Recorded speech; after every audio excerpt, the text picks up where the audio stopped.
Պողոս Առաքյալը փառավոր անձնավորություն էր, հոգևոր հեղինակություն էր։ Պողոս Առաքյալը Աստծո հետ մտերիմ կապ ուներ եւ Աստծո հայտնությունները ուներ։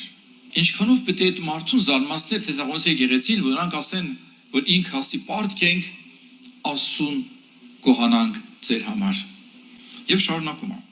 որ ձեր հավատքը խիստ մեծանում է։ Եղբայրներ քույրեր ջան, դա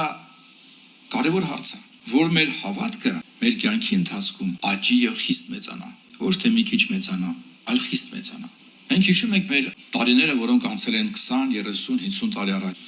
Ինչ ապրումներ ունեինք, ինչ այցելություններ, ինչ օրհնություններ, իսկ Հիսուսը փոխվել է եղբայրներ քույրեր։ Չի փոխվել, չէ՞։ Իսկ նրա զորությունը պակասել է ինչ որ։ Իսկ իր խոսքի հեղինակությունը իջել է։ Իսկ Սուրբ Հոգու զորությունը պակասել է այսօր։ Ոչ։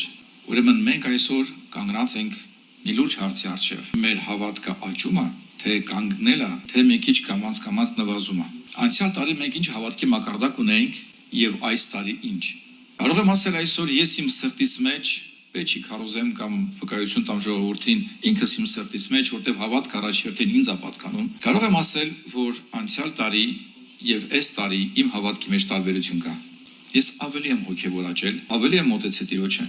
որտեղ հավատքի բուն նպատակն է մեզ ասուն մոտեցնել, ոչ թե մենակ Տիրոջից բաներ ստանալ։ Շատերը տենց են պատկերացնում հավատքը, գնամ հավատքի, որ ինչ ուզեմ Աստված տա, բայց հավատքի բուն նպատակն է մեզ մոտեցնել Հիսուսին եւ նմանացնել նրան։ Իմ հավատքը ինձ այսօր ավելի է մոտեցրել Քրիստոսին, քան անցյալ տարի։ Ես ավելի եմ նմանվել Քրիստոսին, քան անցյալ տարի։ Եվ տեսեք Պողոս Առաքյալը ասում է, որ ձեր հավատքը խիստ աճել է, խիստ մեծացել է։ Եվ մենք որպես առաքյալներ տեսնում ենք այդ հավատքի արտահայտությունը։ Եվ շարունակելով մյուս կետն նշեշտում։ Եվ ձեր ամեն մեկի սերը ավելանում է իրար վրա։ Այստեղ առաքյալը մի նոր էջ է բացում։ Հիմա սերն է ավելանում իրար վրա։ Եթե մենք խոսում ենք հավատքի մասին, հավատքը ինձ փոխում է, իսկ սերը արտահայտվում է ուրիշի հանդեպ։ Սերը ավելանում է։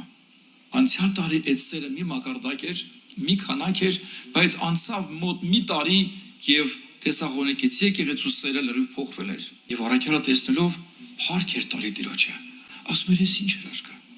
Ինչքան պետք է մենք փառք տանք ասոնես եկեղեցու համար։ Էս ինչ հրաշքներ են կատարում էս եկեղեցու, մարդիկ փոխվում են, նրանց մեջից սերը մի հատ նայ, նրանց կյանք, նրանց վերաբերմունք իրար հետ»։ Եղբայրներ քույրեր, մենք շատ անգամ լսում ենք նման